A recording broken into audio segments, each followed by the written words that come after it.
Bienvenidos a un nuevo programa de Voces Comunitarias. ¿Cómo están? Un saludo especial y cordial a cada uno de nuestros queridos y amables televidentes que siempre se reúnen con nosotros para conocer parte del tejido social de la ciudad de Castro. Todas las agrupaciones tienen un espacio y si usted a lo mejor quiere tener un espacio puede venir hasta nuestra secretaría y dialogar con nosotros porque cordialmente vamos a recibirlo acá para poder conocer.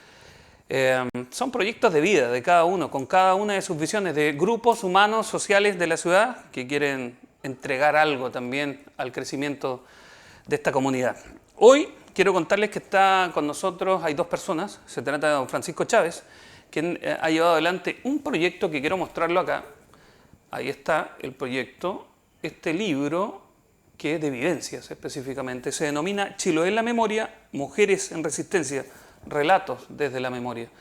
De este libro y de este proyecto vamos a hablar en esta oportunidad y se encuentra con nosotros Francisco Chávez, quien llevó adelante el proyecto, y Adelaida Cárcamo, ex dirigente sindical, para que nos cuenten parte de lo que fue el poder plasmar su vivencia en estos libros en una situación bastante especial de nuestro país y de nuestro archipiélago y la comuna de Castro. Primero que todo saludo a Adelaida Cárcamo, dirigente. ¿Qué tal? ¿Cómo está? Bienvenida. Muy buenas tardes. Gracias por invitarme. A Panchito que le doy las gracias, que siempre está conmigo. Muy bien, pues muchas gracias a usted por acceder a poder conversar con nosotros. Y Francisco Chávez, el hombre que ha llevado adelante este proyecto. Francisco, ¿cómo estás? Hola, muchas gracias Enrique por invitarme y darnos la posibilidad de conversar sobre este proyecto que es bastante interesante y necesario respecto a la memoria. La memoria y el pasado es tan importante para poder aprender de él y por sobre todo para que no se vuelva a repetir. Eso es parte de la conciencia. ¿Cómo se gestó Chiloé en la memoria? ¿Qué fue lo primero que modeló la arcilla de este libro? Bueno, este proyecto surge, se inspira, Enrique, a partir de mi propia memoria. ¿Ya? Este libro se enmarca dentro de los 50 años. Y para rescatar la memoria yo me ponía a pensar siempre, digamos, dos situaciones. ¿Qué es lo que uno recuerda en una etapa de niñez y juventud en tiempo de dictadura? Entendiendo de que mi familia, mis padres fueron muy comprometidos en la resistencia contra la dictadura. Yo provengo de una familia comunista, militante comunista, y por lo tanto estaban en la vanguardia del quehacer para la recuperación de la democracia. Pero en este recuerdo también yo veía muchas mujeres, muchos hombres y mujeres luchando de manera muy anónima. Pero cuando uno lee la historia o ve, la recrea, generalmente está contada desde los hombres, de los héroes, ¿cierto? Y yo decía, bueno, ¿qué pasa con las mujeres que siempre han estado y estuvieron en esta multiplicidad de roles que las mujeres juegan? No solamente en tiempo de dictadura, sino hasta el día de hoy. Son pareja, son apoderadas de los colegios, son trabajadoras, son dueñas de casa. Y en ese tiempo, con todas estas funciones, se sumaban de una manera muy activa e importante la resistencia contra la dictadura. Entonces yo me recordaba de algunas mujeres y se me cruzaban en mi memoria unas más que otras. Y se me cruzaban en algunos episodios justamente de reuniones, de encuentros, de marchas, de conflicto en ese tiempo con las policías, en la clandestinidad. Ya a ella lo veía de repente con nombres falsos, la escuchaba con nombres falsos, relacionarse con gente que yo después nunca más lo vi. Bueno, Francisco Chávez Niño. ¿Sí? yo Francisco Chávez Niño, claro, yo nací en el 71, estamos hablando del 81, yo estoy hablando de 12, 13, 15 años. Un momento importantísimo y especial en el país donde comienza a verse y armarse las primeras protestas. 82, 86, 84, claro. claro. Las primeras protestas, las primeras organizaciones, fíjate que las primeras protestas fueron el preámbulo también de mucha actividad. Entonces se me cruzan estas mujeres que pasaban por tu casa. Pasaban por mi casa, militábamos juntos, eran compañeros, amigos, frecuentaban la casa. Y las casas se frecuentaban en ese tiempo en lo social y en lo político. Pues. Entonces tenían esa relación con mis padres. Entonces yo me pregunté, bueno, ¿qué hacían estas mujeres? Y bueno, a medida que fui creciendo, fui descubriendo un poco lo que hacían.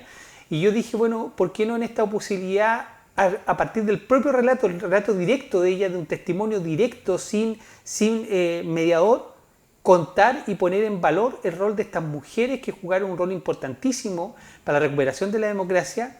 Y que a tantos años de la recuperación de la democracia y del término de la dictadura, muchas de estas mujeres también viven en el anonimato y cumplieron un rol fundamental. Hay otros que se llevan el reconocimiento y ellas de repente siguen caminando por nuestras calles y no han sido ellas y muchas más, pero yo pienso en ellas 7 principalmente. ¿Y cómo se eligen a estas mujeres? Bueno, yo la elegí, conversamos con un equipo. Y yo la elegí, digamos, porque me llamaban más la atención en el sentido de que siempre estaban en distintos roles. ¿Ya? Aquí hay roles muy específicos de algunas de ellas, pero jugaban una multiplicidad de roles importante. Entonces, ahí uno ve, digamos, el compromiso de las compañeras mujeres que estaban, porque además la izquierda, como en el país en general, también tiene un tema pendiente que tiene que ver con el reconocimiento de la mujer como una protagonista. Entonces muchas de ellas, yo los veía como que acompañaban a los compañeros. La del Águila lo veía acompañada de los compañeros dirigentes sindicales en un mundo machista, pero brutal. ¿Te fijas? Bueno, estaban ahí, po. Entonces, claro, después yo me doy dando cuenta de que ellas jugaron un rol protagónico y en una sociedad machista, ¿cierto?, le bajaron el perfil a ese rol. Y lo que destaco de ellas es un rol anónimo, importantísimo, y que me gustaría que en algún momento esto uno lo pueda conversar, porque cuando yo he conversado este libro con otros de mi generación o de la generación, por ejemplo, de mis hijos, dice, sí, pues mi abuela, mi papá, mi vecina. Oye, me contaron la historia ¿te fijas? Y se van reconociendo más mujeres. En este reconocimiento y en este caminar son 7 mujeres. ¿Te costó poder elegir a estas mujeres? Mira, quedaron algunas compañeras, pero no tanto, porque fueron con ellas las que yo tuve una relación bien directa durante la dictadura y después de la dictadura. ¿Sí? Ellos eran... hasta la fecha un hay cariño, lazo con ella, sí, un cariño, porque además yo los conocí, Enrique, como dices tú, de chico, pues yo era chico, por eso me dicen, muchas de ellas todavía me dicen como Panchito, yo ya tengo 52 años y sigo, claro, te fijas, ahí hay una suerte de cariño a través de la militancia. El poder investigar, porque ya vamos a hablar con Adelaida desde lo que ocurrió con ella en su vida sindical y su vida también en general. Estamos hablando del 81, 82 aproximadamente, pero ese Pancho que tenía esa edad, 81, que son 10 años, en el 88 y la vuelta después de la democracia, estábamos hablando de 18 o 17 años, ahí cambió la perspectiva. Sí, o sea, de verlo de niño a verlo un poco más adulto y el triunfo del sí y el no, el triunfo del no específicamente. Y ahí cambió la perspectiva y ahí tuviste más conciencia de lo que hacían estas mujeres. Claro, yo tuve más... Y a medida que uno va a pensar, va recordando, Enrique, uno se va dando cuenta uno toma conciencia de la valentía de estas mujeres, porque lo que uno relata es un compromiso con la vida a través de su propia vida. O sea, estas mujeres no eran que iban a una reunión o organizaban un sindicato y era que, pucha, ya me van a echar de la pega o me van a llevar un día a lo mejor detenida. No, es que la podían hacer desaparecer.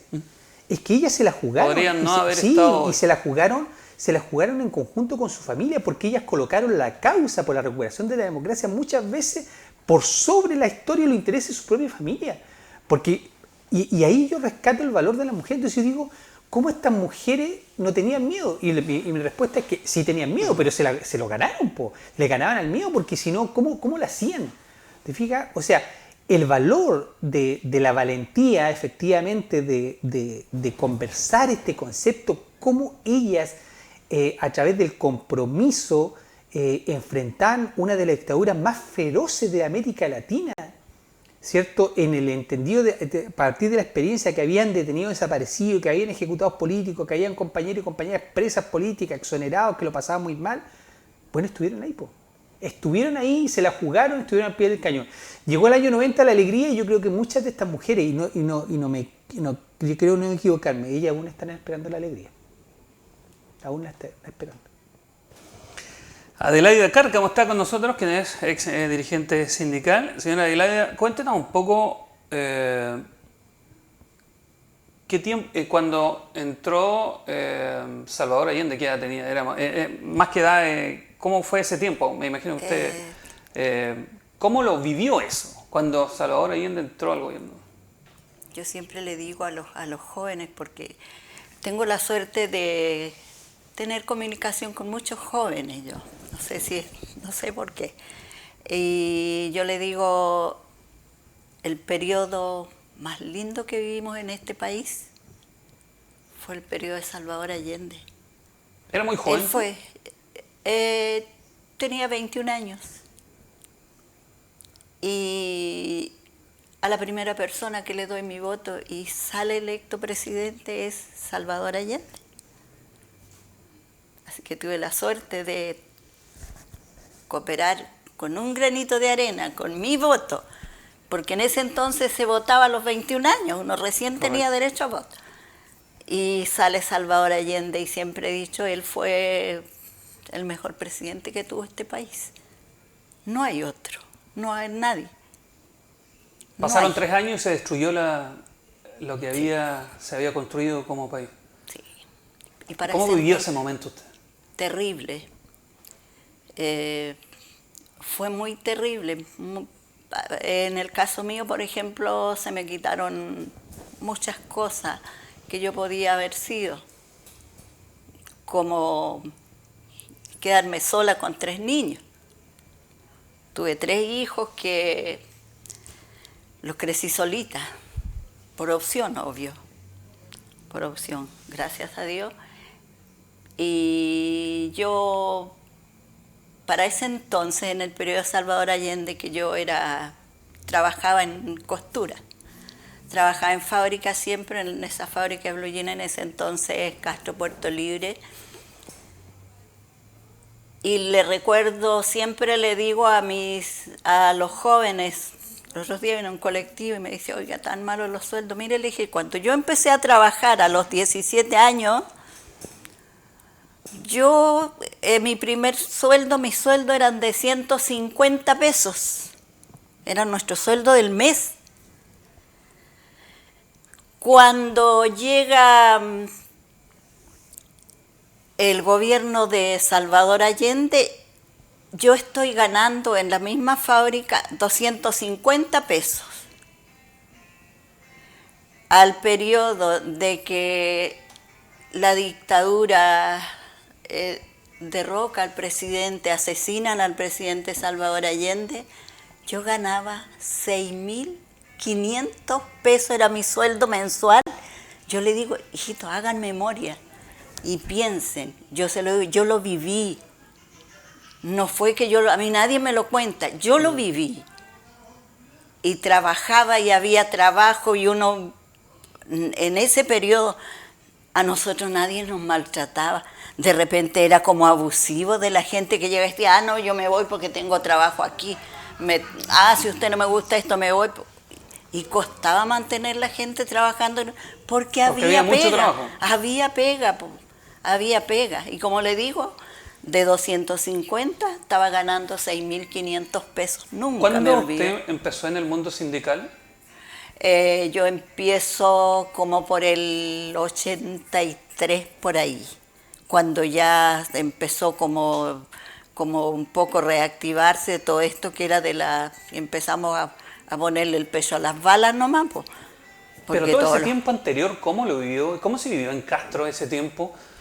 Imagínense que hasta el término de lo que fue la dictadura siempre hubo miedo. Yo como niño recuerdo mucho miedo, entre otras Bueno, cosas. la gente vive con mucho miedo, pero nosotros será tal vez por nuestra idiosincrasia de ser lo que somos. Yo soy comunista, yo le digo siempre a la ¿Usted fue gente. militante desde siempre? Militante de siempre. Yo soy comunista, como le digo yo, de sangre. No es que a mí alguien me vino a contar y me dijo, yo nací así, porque mi familia es así.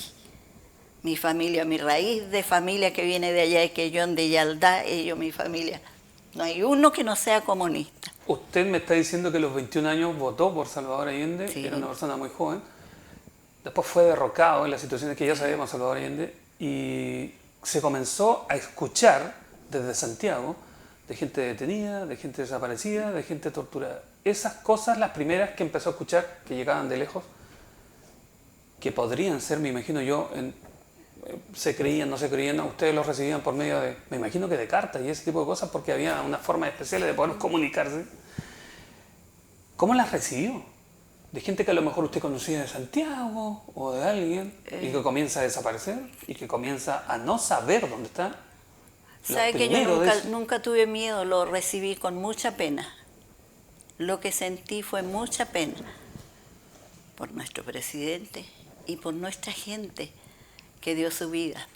Eso me dio mucha pena y nunca tuve miedo de verdad. De hecho, para ese entonces tengo mi pura niña mayor yo y que tenía chiquitita, 21 años, nace mi hija igual, mi hija mayor, y yo salía a desafiar los milicos que estaban vigilando todo. A las 6 de la tarde empezaba el toque de queda. Y yo me venía de por arriba, por donde iba a hacer, ya para ese entonces no tengo pega. Ya la pega se terminó. ¿Y alguna vez le pasó algo? ¿Alguna vez intentaron hacerle algo? Bueno, no recuerdo cuántas veces me ponían una metralleta aquí. Y ¿Pero no llegaron nunca a su casa buscando algo? El típico Sí. que uno escucha, ¿dónde están las armas? Dígame quién las tiene. Ya no me molestaba cerrar la puerta. Yo arrendaba en la Punta Diamante abajo, donde se separan así San Martín, Pedro Montt, O'Higgins, Pedro Montt. Aquí en este lado arrendaba yo. Y tenía un dormitorio al frente donde trabajaba en costura, que toda mi vida trabajaba cosiendo ropa ajena. Entonces ya no me molestaba encerrar la puerta, porque para que no me la boten, pues. Si me botaban la puerta, llegaban, nunca tocaban. Me botaban la puerta nomás, entonces me decían, ¿qué está haciendo usted? Tiene que estar con la luz estaba apagada. identificada totalmente porque era militante. Absolutamente, O sí. sea, la amedrentaron 1.000 veces. Y me decían que no tenía que tenía que apagar la luz. Yo le digo, ¿y qué voy a apagar? ¿Cómo voy a apagar la luz? Estoy trabajando. ¿Para qué me bota la puerta si ustedes de afuera ven lo que yo estoy haciendo aquí? Basta con que me miren de afuera, saben que estoy trabajando. Pero es que tiene que... ¿Usted me va a dar de comer? La vamos a llevar... ¿Sabe qué? Se lo agradezco. Llévenme. ¿La llevaron alguna vez? No, nunca. Llévenme, le decía yo, llévenme. ¿Sabe qué? Me van a hacer un favor porque me van a llevar con mi hija y me van a dar la comida. Y aliméntenme ustedes. ¿Nunca la golpearon? No, nunca. ¿Cómo fue el reorganizarse después de los primeros años? 81 que hablaba Francisco. Y la gente de Castro comienza a reorganizarse. A ver, de alguna forma. no, la gente del partido empezó mucho antes. Sí, antes, en el país completamente. Claro, no sí, mucho lo antes. sabemos. Mucho Pero antes las nosotros situaciones nos eran más reunimos. brutales en unas partes que otras, como Santiago ni hablar, ya lo sabemos lo sí. que va. Hubo otras partes del país. Sí, no, aquí empezó de mucho antes las reuniones con los compañeros, todo clandestino. Nos juntábamos en una parte, en otra, así. Pero cuando yo empiezo, por ejemplo, cuando le hablo desde el 80 y tanto para arriba, es cuando yo empiezo a trabajar en una pesquera, porque ya no tuve pega en ninguna parte más. Po. Eso me hicieron, me quitaron las pegas, no me daban pega. Y tenía, para ese entonces, ya ha pasado el tiempo y tengo 3 hijos que mantener. La vida se hace presente al final. Este libro tiene otras historias de otras vidas. ¿Qué cuentan estas personas, Francisco, que recuerdes estas otras personas que nos faltan? Destacamos Son 6 nosotros, personas más. Sí, destacamos la labor de ellas. Por ejemplo, hay 2 mujeres que son súper importantes, que es la Esterlinda Santana y la Gladita Schmau, donde se hicieron las primeras ollas comunes en Castro. Y fíjate que hacer una olla común en esa época era una muestra de resistencia absoluta, porque no era solamente pasar tu patio, sino que era un punto de encuentro, de rebeldía y de demostrar empíricamente lo mal que lo estaba pasando la gente por la dictadura. En los años 82, 83, producto de la que vendieron la venta del país a todos los súper ricos que hoy día están en este país, porque ellos se hicieron ricos gracias a la empresa del Estado, al negocio que le robaron a nuestra patria. Bueno, las ollas comunes eran un espacio de resistencia. Entonces la Clarita pasa su espacio ahí donde Juan Barría, Juan Chucha, conocido aquí en la feria, la ex feria, y luego se traslada un poquito más allá a la casa de la compañera Esterlinda. Y bueno, y ahí iba la gente a comer, po. Y ahí se juntaban los compañeros y salían a buscar alimento y se hizo comunión con algunos curas, te fijas, con algunos gente de las organizaciones de derechos humanos. Se recordaba, por ejemplo, en un relato al doctor Hernández, la señora Malena, al cura Mailó, todos ellos, digamos, colaborando en este espacio. Y este espacio no era ajeno al allanamiento, po. Entraban los carabineros, te fijas, lo insultaban, lo amedrentaban a esta familia, se estacionaban afuera del recinto y pasaron su casa. Otra historia que rescato mucho es la historia de la Jovita Barriento, la mamá de René Vidal. Nosotros nos íbamos a reunir a la casa de René Vidal, pero en la casa de la Jovita. Sí. Y la Jovita, siempre militante PC, la Jovita muy de bajo perfil, pero ella prestó su casa para toda la actividad clandestina del Partido Comunista. Era una de las casas. Imagínate que las casas de clandestinidad del Partido Comunista y de la izquierda en general era donde pasaban muchos compañeros y a nadie se le preguntaba dónde venía, cuál era su nombre, para dónde se iba, nada. A muchos de ellos, la Jovita, por pasarle su casa una taza de café, una noche de alojamiento, le salvó la vida. La Jovita le pasó su casa para recuperar la democracia a costa de vivir con Coco, con la Nani, con Checho, que todo era muy chico, con Pablo. Pero estaba ahí, ese era el compromiso, ese era, imagínate el tremendo aporte de la Jova, de una vecina de muy bajo perfil, pero dijo, bueno, aquí está mi casa a disposición de la dictadura. Otra compañera que rescato es la Felisa Cárdenas, una tremenda compañera. Yo me acuerdo de la Felisa y siempre recuerdo a ella su prestancia, su elegancia y su personalidad de enfrentarse en esos tiempos. Yo decía cuando era chico y me paraba como a la vez y decía, ¿esta compañera no tiene miedo? Y yo creo que sí, yo me respondo hoy día, yo creo que sí, que la Felisa se moría de miedo de enfrentarse a unos pacos que medían casi 2 metros, ¿cierto? Pero se enfrentaba y seguía marchando y atrás de ella la gente iba marchando. Y se organizaba y organizaba a las mujeres, ¿te fijas? Y ahí estaba la Felisa, siempre muy, muy, muy potente la Felisa. Otra compañera es la Marisol Berman. La Marisol yo la conocí, la compañera Picaparo, hoy día que es artesana y la conocen así en su trabajo. Yo ya la conocí en el trabajo clandestino de las Juventudes Comunistas. Ella era una dirigente, siempre dije la Marisol, me llamaba la atención la Marisol porque ella decía y hacía. Era una de las discurso y acción, porque muchos se quedan en el discurso. Ella no, ella decía y hacía. Mucha creatividad. Y de repente yo en mi etapa de joven perdí a la Marisol 6 meses, 3 meses, no la veía, no sabía dónde estaba. Claro, y después entendí con el tiempo que ella hacía ese trabajo clandestino a otros lados. Porque los compañeros se movían. Por ejemplo, una compañera de Chiloé como la Marisol la llevaban a Iquique a formar partido o a formar sindicato, organización, porque nadie la conocía. Y a los del norte lo traían para acá. Y así se movían. ¿Te fijas? Y entonces la Marisol, yo rescato ese testimonio de la Marisol, de una tremenda joven, ¿cierto?, que entregó su vida a la dictadura, que entregó parte de su vida, lo más bello de los jóvenes, lo entregó a disposición. Y la otra mujer es, por supuesto, a mi madre. Yo a mi madre la admiro mucho en tiempo de dictadura, porque un día mi hijo me preguntaba, bueno, ¿por qué mi abuela? Y decía, ella era brava, era verla en la dictadura, ¿cachai? Ella no sé cuántas veces cayó presa y estaba ahí al frente y nos íbamos para allá y la casa también era casa de resistencia donde vivían gente. Nuestra casa, la casa de mi papá era tan pública que todo el mundo sabía que los comunistas se juntaban ahí, la gente izquierda, que los compañeros del partido la tomaron como una casa de seguridad y llevaban a algunos compañeros muy importantes porque decían, va a ser imposible pensar que en esta casa pública vamos a traer a alguien a esconderse. Y también pasaban, como en la casa de la Joa, pasaba gente, digamos, que estaba ahí. Entonces, estas 7 mujeres, Enrique, yo la rescato junto con la Adelaida. Imagínate, la Adelaida es la primera mujer dirigente sindical en el año 83, formando su sindicato en la madrugada. Hoy día formar un sindicato, formar una organización, tenéis todo el aparataje. Bueno, la Adelaida, por ser dirigente sindical, o sea, corrió en riesgo su vida. La primera dirigente sindical en dictadura fue la Adelaida Cárcamo. Bueno, y estas 7 mujeres que yo rescato en estos libros, ninguna diputada, ¿es cierto? Ninguna funcionaria pública, siguieron en su trabajo, muchas de ellas, las que están, siguen siendo dirigentes sociales, con ninguna ambición de poder, ninguna con ningún pituto, ¿te fijas? Pero con las convicciones, pero así, claramente, ellas no fueron a la repartija de la torta porque obviamente la libertad y el término de la dictadura.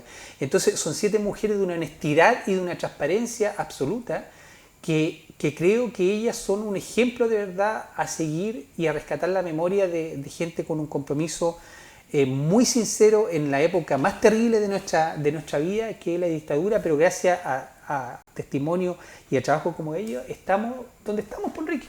¿Te faltó nombrar alguna? O sea, faltaron algunas compañeras. ¿De las de acá, no?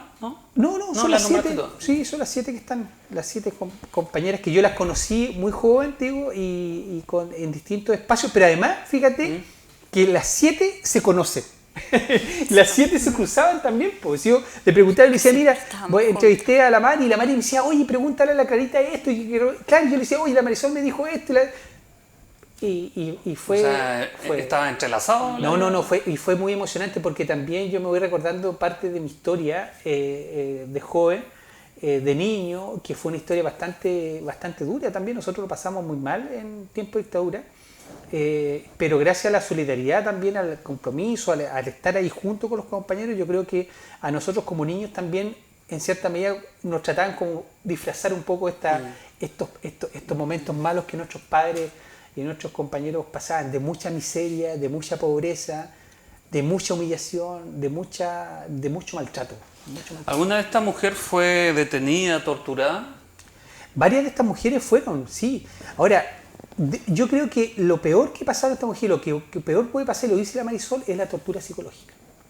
De repente un palo, un golpe, tú lo pasáis, ¿cachai? Y dije, puta, me duele y voy al médico. Pero lo que, por ejemplo, le hacen a la Adelaida de que no tengo plata para alimentar a mis hijos, ¿cierto? Y que le patean la puerta. O sea, todas estas mujeres lo pasaron. Y esa tortura psicológica que generó la dictadura en este tipo de mujeres, yo creo que fue más terrible que los golpes, incluso que la detención. Lo pasaron mal, y eso fue complicado, más allá de que hayan caído detenida, más de alguna cayó detenida, pero yo creo que sí, la presión era muy fuerte.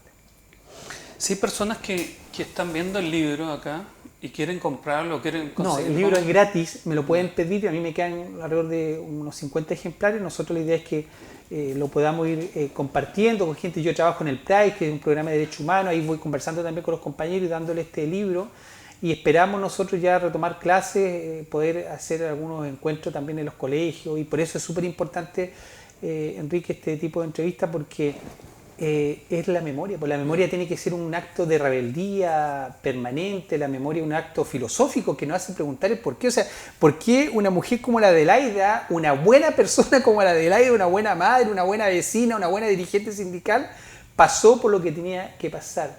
No están buscando reconocimiento ni nada, pero sí la memoria que se le rescata a ellas como personas importantes, en donde lo que tenemos hoy día, lo que logramos, yo creo que es una deuda que este país tiene con muchas mujeres en nuestro país. ¿Por qué es importante mantener la memoria? Yo decía que para no volver a hacer lo que ocurrió en este país, para que no vuelva a ocurrir. Para no volver a repetir, ¿cierto? Pero para reconocernos, reconocer quiénes somos, cómo vivimos, ¿cierto?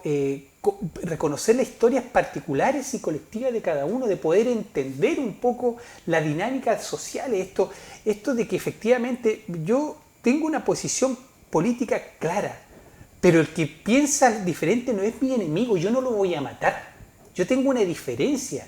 Aquí lo que se hizo fue exterminar a quien pensaba diferente. Por eso hablamos de crímenes de lesa humanidad, no prescriben. Me mataron a mí, ¿cierto? Mataron a mi vecino, a mi amigo, porque era comunista. ¿Ya? Lo hicieron desaparecer porque era socialista. Lo metieron preso porque era partidario del gobierno de la Unidad Popular. Eso son crímenes de lesa humanidad. Y eso no puede pasar nunca más en nuestra vida. No podemos llegar a ese extremo. Y se llegó a ese extremo y aún hay casos pendientes de violaciones de derechos humanos que no se han clarificado. Pero además esto no se clarifica. Por eso la memoria es tan importante. Para saber el momento en que nosotros vivimos, quiénes fueron los responsables, ¿cierto? Y cómo avanzamos, pero con esta consigna que decía las compañeras ejecutados de detenidos parecidos. Justicia, nada más, pero nada menos. Justicia, eso es lo que buscamos a través de la memoria. Después volvió la democracia y ¿cómo la ha vivido, señora Adelaida? Estamos casi 40 años, ¿cuánto tiempo? 50 años Mire, de lo que fue la dictadura, pero volvió la democracia, con todos sus bemoles, sí, con todas sus volvió, problemáticas. no importa. Al comienzo había un sueño bastante importante de volver a recobrar la libertad, esa libertad que de repente pienso de solamente poder hablar. No se podía hablar con libertad o pensar distinto. Se recobró. Pero las sociedades van cambiando. El mundo se ha puesto materialista, individualista, entre otras cosas. Hemos ido perdiendo lo comunitario. Esa pedir una taza de azúcar al vecino de al lado, entre otras cosas. Yo recuerdo eso en la población Juan Soler. Esas cosas tan pequeñas se han ido perdiendo y que nos han ido dejando de ser... perdiendo la humanidad, entre otras cosas. ¿Y cómo ha visto la democracia con todos sus bemoles, desde su visión, lógicamente? con mucha pena, porque si bien es cierto, nosotros de repente se hizo todo lo que en esos momentos se podía hacer, era precisamente por nuestro modo de ser y de pensar. Yo creo que eso fue más que nada lo que impulsó y le quitó el miedo a la compañera Clarita, a la compañera Estelvina, a Felisa, a Marisol, a la compañera Jova, que ella fue una persona muy especial, a la Sonia, ellas son personas muy especiales. Y no fue porque uno quisiera, fue por eso que llevamos dentro de nosotros de tal vez de cobijar al que está mal.